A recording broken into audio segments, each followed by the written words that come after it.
Hello everyone to another episode of Important Locations for Map-Based Questions. This initiative has been brought to you by Aptus Academy for Civil Services and my name is Shaik Datta. I'm the faculty for Geography and Environment at Aptus Academy for Civil Services. In this initiative, we are looking at the important locations which have been there in the news, important places not only from India but across the world. In the previous episodes of this initiative, we have looked at some of the places across the world.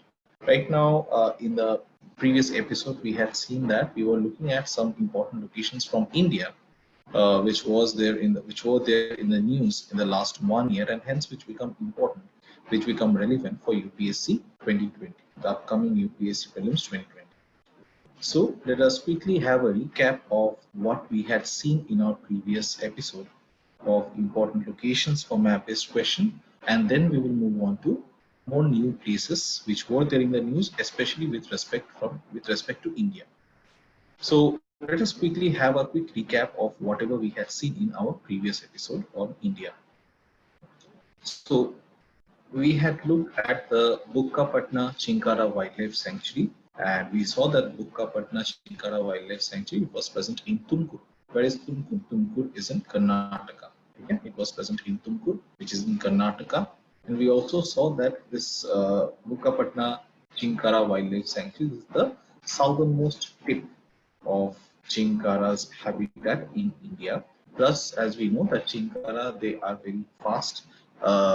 They attain very great speeds, and hence the type of habitat that they prefer is usually grassland habitat. So over here also this Bukkapatna Chinkara Wildlife Sanctuary, it has a savanna type of habitat. So again, it's type of tropical grassland habitat.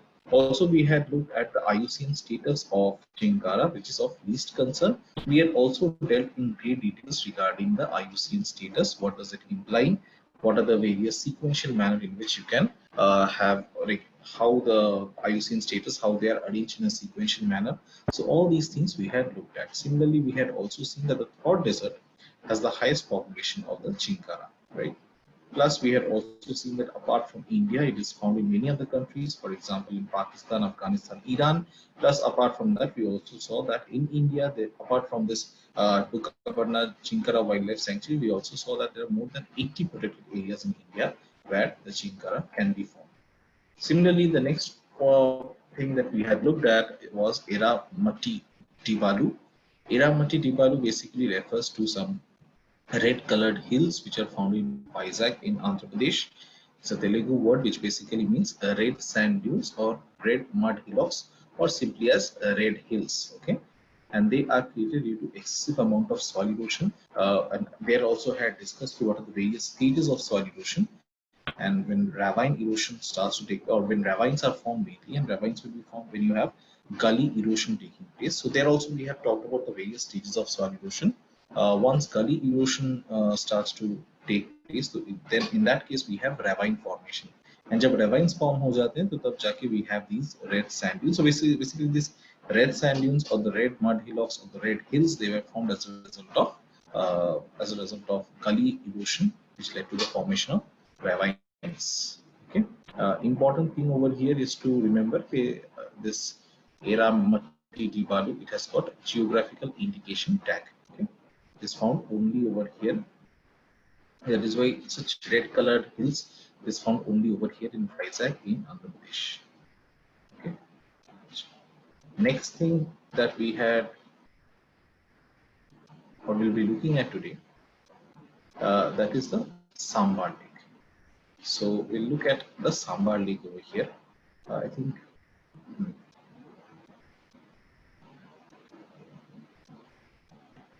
Okay, so what about the Sambar Lake? Sambar Lake, we get to see that it was in the news.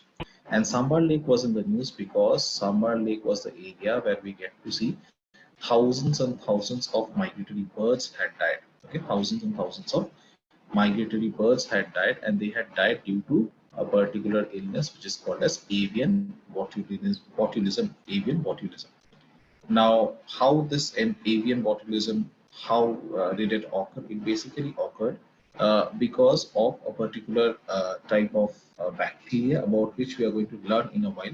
But before that, just know this: in the Sambar Lake, it is India's largest inland saltwater lake, and is present in Rajasthan.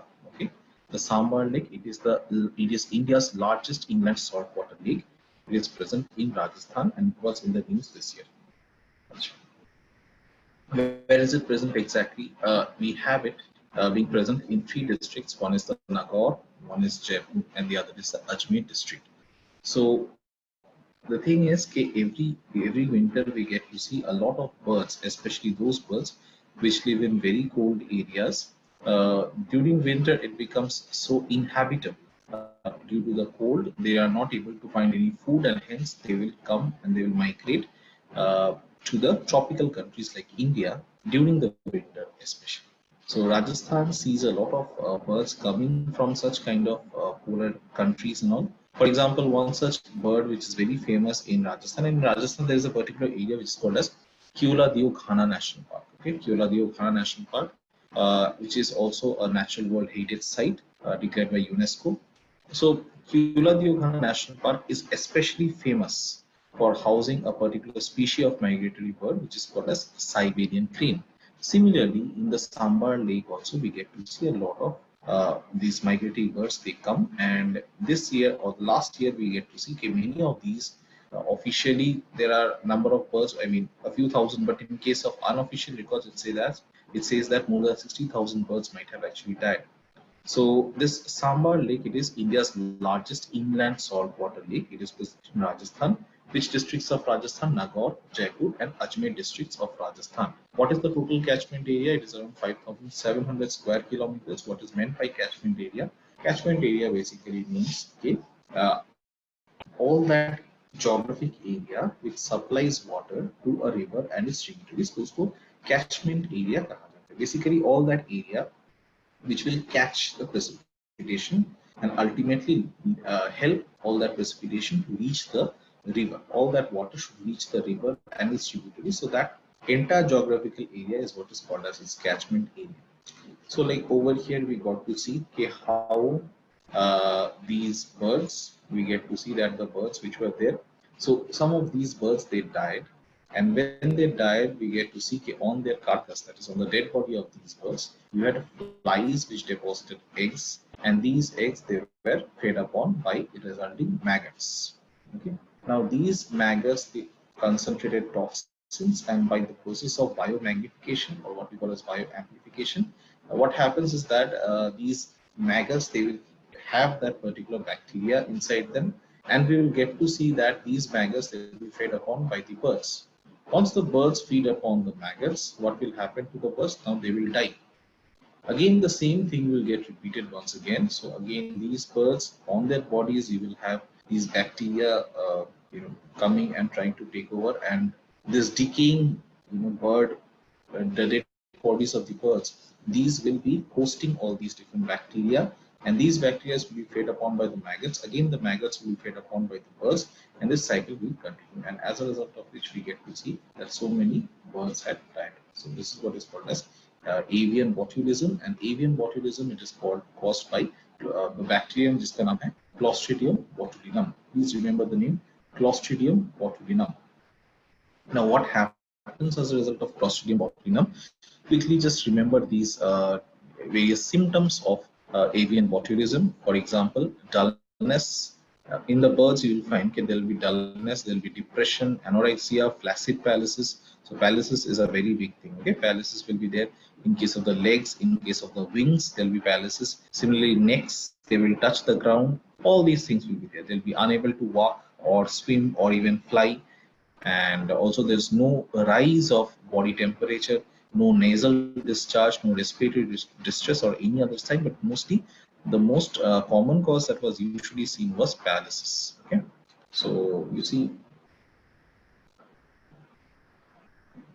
so even if you just Google a bit regarding various reports which had come out, for example, this one is from one such report where I have pasted this particular report which had appeared, or this particular article which had appeared in the newspaper.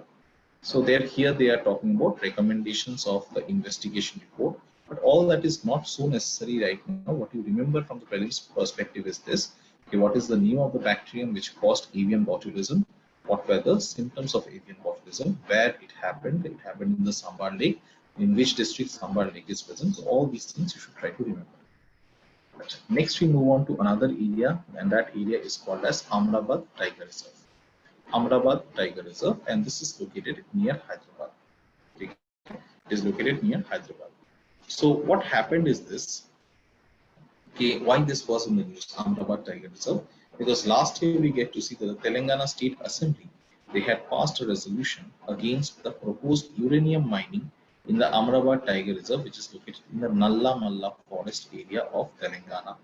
So let me just tell you what had happened. Now you see, India does not have sufficient reserve of uranium.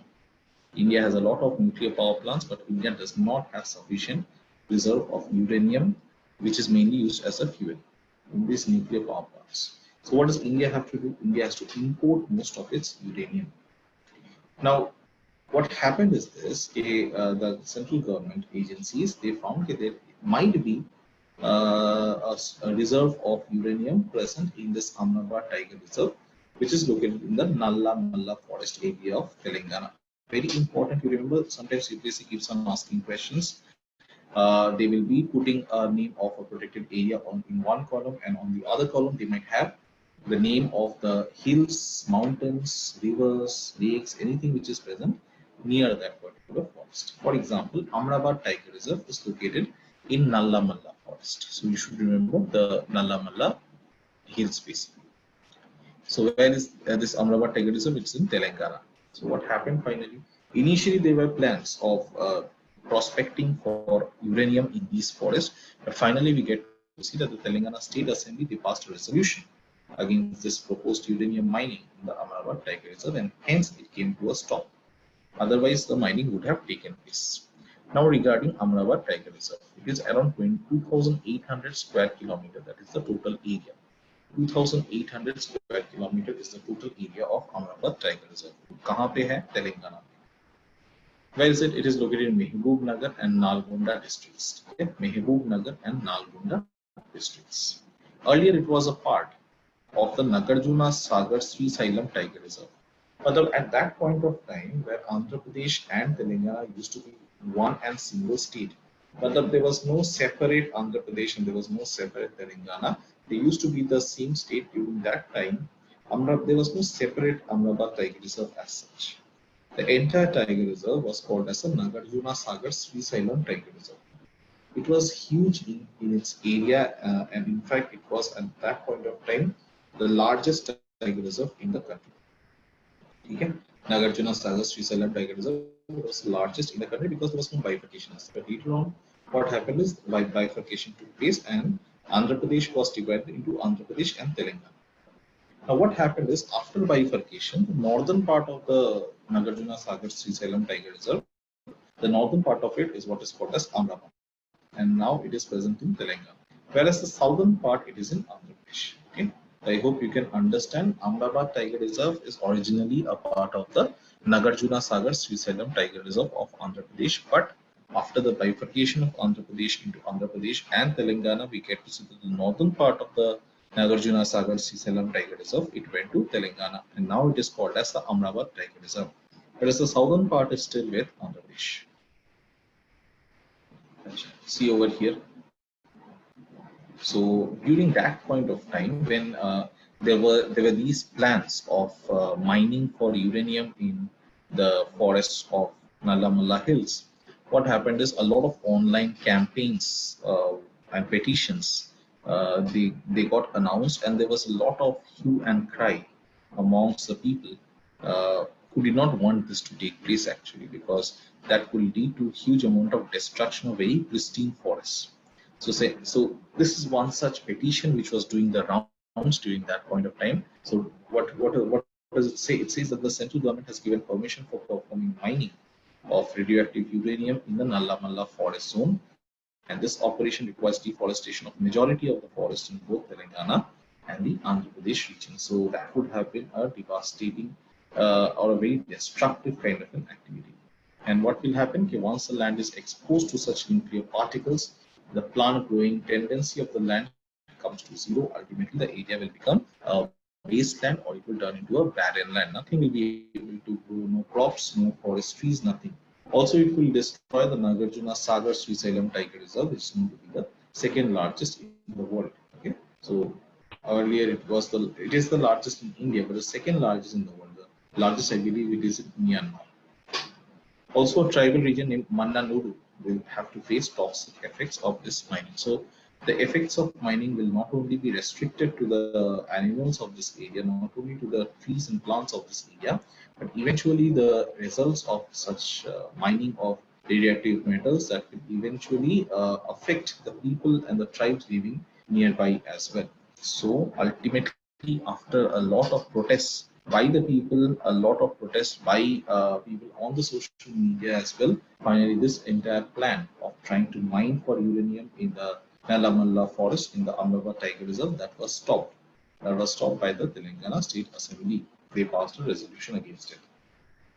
So, Amrapali, this is another infographic which had appeared in the newspaper. Amrapali Tiger Reserve was earlier a part of the Nagarjuna Sagar Srisailam Tiger Reserve. Already we know that.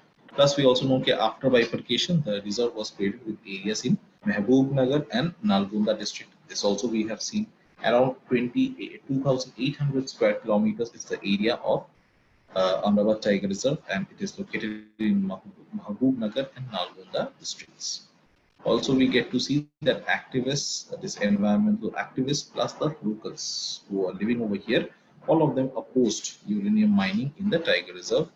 And why is that? So number one, okay, that will lead to huge destruction of these forests, which are very biodiverse in nature. Not only that, but also we get to see that if uranium mining had to take place, then automatically you would have to create some infrastructure to ensure that all these mined metals can be transported back. So automatically there would be the need to create more number of roads, highways, etc., which would cut the forest further, lead to further fragmentation of the forest.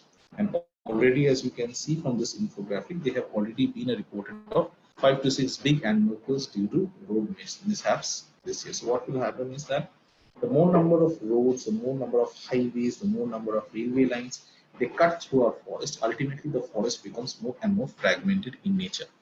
Due to more fragmentation, ultimately what will happen is when the animals they try to cross the forest, especially at night when they are more active, you'll find most of these motor vehicles they'll be traveling at a very fast speed, and many animals will suffer or they will collide with the oncoming vehicles because they cannot actually see much when the blinding flashlights they hit their eye, they are not able to see much, and as a result of which they will suffer accidents, and a lot of animals they die. Small animals, for a lot of them, but even large animals they die, and as a result of which there was a lot of hue and cry. There was a lot of opposition from environmental activists and also from the locals.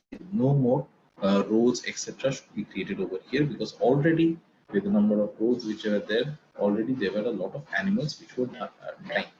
So finally, we get to see that Chief Minister KCR of Telangana say that the proposed exploration may contaminate the Krishna River on which Hyderabad depends for its drinking water. And we also get to see that the Minister for IT and Industries KT Ramarao also said that the government would not grant permission for uranium mining in the forest area. So eventually, this little patch of forest could be saved from mining and further destruction. Okay, now moving to another area which was there in the news, and this again becomes very important not only from the perspective of map-based questions from geography, but also this is a you can say a very probable area from where questions can be framed, especially for environment in the upcoming UPSC prelims 2020. We are talking about the Kuno Palpur Wildlife Sanctuary, the Kuno Palpur Wildlife Sanctuary. The first question is, okay, where is it? Where is this Kuno Palpur Wildlife Sanctuary? Very famous because, again, earlier it used to be the Kuno Palpur Wildlife Sanctuary. Now, because of its huge amount of importance, a very high biodiversity, ultimately we get to see that this Puno Palpur area, it has now been converted into a national park. So no longer is it a wildlife sanctuary, it is a national park. Okay, so let us call it as Puno Palpur National Park. So just write this part out. This Puno Palpur National. So first thing is, where is this national park located? It is in Madhya Pradesh. Madhya Pradesh. Now, why was it in the news? Why was this Puno Palpur National Park in the news? It was in the news because it was the possible site for the introduction of cheetah from Namibia, and who came to the conclusion that cheetah should be introduced. It was SC, that is Supreme Court. They had ruled almost, see, this entire matter, this entire issue of the reintroduction of cheetah in India, that was hanging in the balance for almost 10 years. So this entire, so I'll tell you a little bit regarding the background of this. Now you see the cheetah is different from the leopard that we have. In India, we have, like, India is the only country in the world which has both tiger as well as lions. But not only do we have tigers and lions amongst the big cats, but apart from tigers and lions, we also have the common leopard, which is there. We have the clouded leopard in the northeast. We also have the snow leopard, okay, that is also present. Okay. So the thing is that we have so many different type of leopards, tigers, lions. What we did lack was the cheetah. Now, it is not true that India lacked the cheetah, because historically speaking, cheetah was a native to India. Cheetah was used extensively by the Rajas and the Maharajas to carry out their hunting activities. So they would actually keep these cheetahs as pets, especially like Raja Akbar. Akbar had kept almost 600 cheetahs as pets in his court, basically. So what would happen is this: the Rajas and the Maharajas, they would keep the cheetahs as their own pets, and they would use these cheetahs to hunt down rabbits or to hunt down deer, basically. Now, what happened is that, okay, because of extreme amount of hunting, over exploitation, etc., ultimately the cheetah population started to fall. And by 1947, we get to see, like, in 1947, the last three cheetahs, they were shot dead. After that, there were some, you can say, infrequent sightings of the cheetah here and there. But eventually, in 1952, the cheetah was officially declared as extinct from India. Now the thing is that cheetah which was living in India, that was an example of an Asiatic cheetah. So India now, not exactly now, but from 2008 2009, so for like almost a decade, India has been trying to come up with a plan by which they'll be able to reintroduce cheetah into the wilds of India. So basic idea is this, that the cheetah, as you might be aware, is the fastest land mammal, and it requires an open area in order to be able to attain that kind of speed. So it prefers, again, grassland ecosystem. The problem over here is this: grassland ecosystem is very threatened in case of India. Why? Because grasslands are either converted into agricultural land, or they are used for grazing land, or even they are used for afforestation purpose. But nobody realizes the importance of grassland. Okay? That itself also has some ecosystem or ecological importance. The cheetah being a flagship species of the grassland ecosystem, it was believed that by reintroducing the cheetah, number one, okay, the amount of revenue that is generated by ecotourism, that will increase, number one. Number two is that if the cheetah is there, being a flagship species, it will help to draw attention to the need to conserve the grassland ecosystem. Usually what we do is that either the grassland ecosystems, they are converted into, let's say, agricultural land, or afforestation and reforestation work is done, so grasslands, they get converted into forest. Okay, but grasslands, they have their own importance anyway. So this entire plan of reintroducing cheetah, that was hanging in the balance. So what was the update? The update is this: so India had lost its cheetahs. India had Asiatic cheetah. So India wanted to reintroduce the cheetah. If India introduces the cheetah, then India will be the only country in the world which is having the tiger, the lion, the common leopard, the clouded leopard, the snow leopard, and not only that, but also the cheetah. Plus, of course, we have the hyena, we have the wild dogs, so all they are present. But the thing is, but the thing is, India could not find any Asiatic cheetah to introduce them into India, because Asiatic cheetah were only found in Iran apart from India. So today, right now, they are found in Iran, but their numbers are very low. So it is not possible to for Iran to spare some cheetah for India. And also Iran was to some extent ready to do so, but they wanted some Asiatic lion in exchange, which did not ultimately. But India was not ready to part with its Asiatic lion, and ultimately the deal did not go through.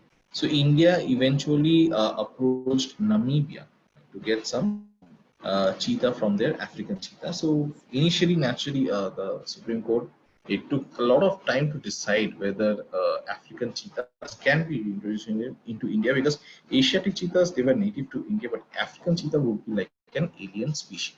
But eventually, now we get to see that the Supreme Court, it has given a verdict in support of this relocation or reintroduction of the cheetah in India.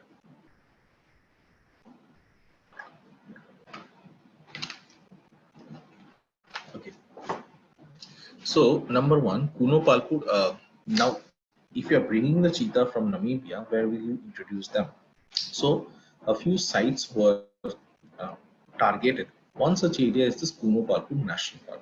This area also happens to be the area where relocation of Asiatic land from Gujarat is being thought about. So in Gujarat, we have the Gir National Park, and the Gir National Park is the only national park to have the Asiatic lion present, but the numbers have increased by leaps and bounds, and now Gir National Park has lost its carrying capacity. That is almost saturated, so there is no more space for any more land. So what is being thought is, and also it is very risky to have all these animals, all the individuals of a particular species deciding together, because when that happens, and if there is something like an epidemic taking place, then the entire species might get wiped out. So the plan is this: okay, some Asiatic land from Gir National Park, they will be relocated to other areas so as to have a number of meta populations of the species. That is the major objective. So Kuno Palpur National Park was also one of the targeted sites for the relocation of the Asiatic lion from Gujarat. Also one of the sites which is being thought of as a suitable area for the reintroduction of leopards, for the reintroduction of cheetah from Namibia, which are being brought by India. Now this is the historical part of it. Okay, protected area. The last Asiatic cheetah in India became extinct between 1947 and 1952. Already I have told you. So Kuno National Park or Kuno Palpur Wildlife Sanctuary, it was declared as a protected area in 1981. And there are, apart from the Kuno Palpur area, we also get to see that there are some other areas which are being thought about as potential areas for the relocation or reintroduction of the cheetah in India.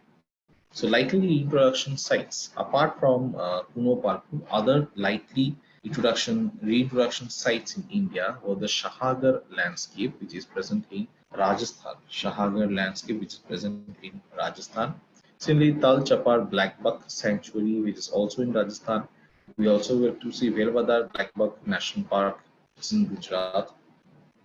These are some of the other sites which are being thought about. Also, another place is there called as Nora Dehi. I'll talk to you about it, but before that, quickly let us understand the likely reintroduction sites for the cheetah in India.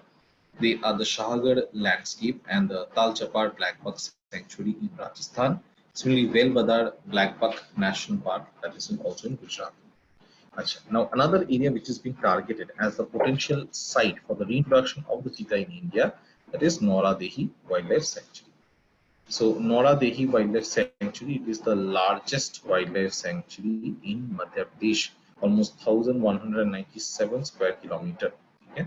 Nora Dehi Wildlife Sanctuary is the largest wildlife sanctuary in Madhya Pradesh, having almost an area of 1,197 square kilometers.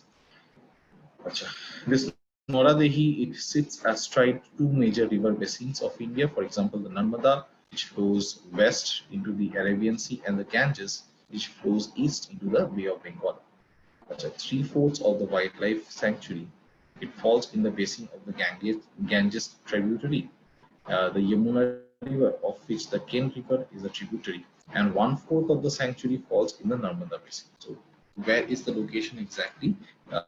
3/4 of the sanctuary falls in the basin in the basin of the Ganges tributary, that is the Yamuna river, of which the Ken river is a tributary, and 1/4 of the sanctuary falls in the Narmada basin.